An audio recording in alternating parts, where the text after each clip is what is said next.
Vou falar de dermatite atópica. É a mesma dermatite que dá em ser humano? Aquela coceira, aquela coisa? Exatamente, a mesma dermatite. Mas qual o problema? Geralmente a pessoa não diagnostica, né? E aí o que acontece? O animal tem aquelas coceiras, começa com aquelas piodermites, que é aquelas bolinhas de pus pela pele, Mas aí bacteriana. isso eu tenho que estar atento, eu tenho que olhar para poder ver.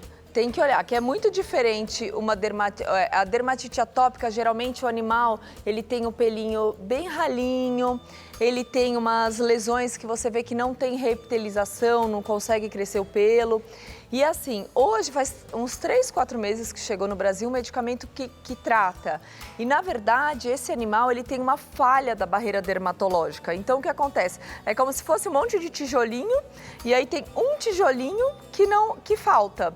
Então, assim, esses animais, por exemplo, são Olha lá, ela atópicos. tá mostrando, o pessoal, você vai falando e... Tá.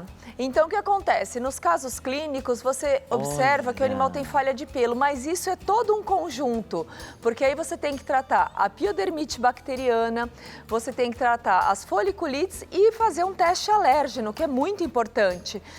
Agora, Vanessa, para esses dois, vamos pegar esses dois que tem pelo longo, é Tá. mais difícil de eu enxergar. Então, na verdade não é, porque você viu como que é o caso clínico, eles ficam com umas falhas bem agressivas, né? Geralmente eles têm alopecia bilateral, que é essa falta de pelo dos dois lados, né?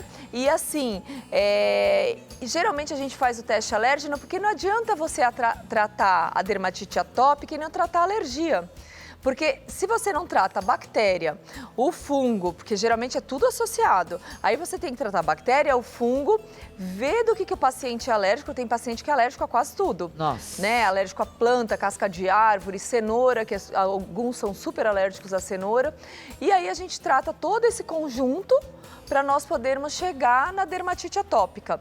Então, assim, precisa de uma série de exames. Não é assim, olhando o paciente, você já chega a essa conclusão. Tá, e não é assim, olhando pro o meu cãozinho tá assim com esse problema, a vizinha deu não sei o que pro dela, eu vou dar pro meu. Cada caso é um caso. Cada caso é um caso. E é importante ressaltar o problema da alergia, porque, por exemplo, você tem que entrar com uma, às vezes, comida natural, eliminar várias coisas. Por exemplo, tinha uma paciente que ela comia arroz 7 grãos, com brócolis e carne moída. Um arroz 7 grãos, menina? Exatamente. E ela era alérgica a grãos. Então, assim, e é um animal atópico. Então, por exemplo, se ela é alérgica a grãos, não adianta eu dar um arroz 7 grãos. Claro que não, lógico. Então, ela tem que comer arroz branco ou batata, né? Quando você fala de tratamento, você fala de passar sobre o pelo, ali, enfim, a lesão, e também dar medicamento. Então, na verdade, se ela tiver bactéria, faz uma cultura. Se ela tiver com bactéria, trata a bactéria. Se tiver fungo, trata-se o fungo. E se tiver alergia, nós temos que identificar os alérgenos para poder tratar a dermatite atópica. Olha que dozinho que dá de ver Dá. isso, gente. Eles ficam em carne viva, ficam muito ruins mesmo. Dozinho mesmo.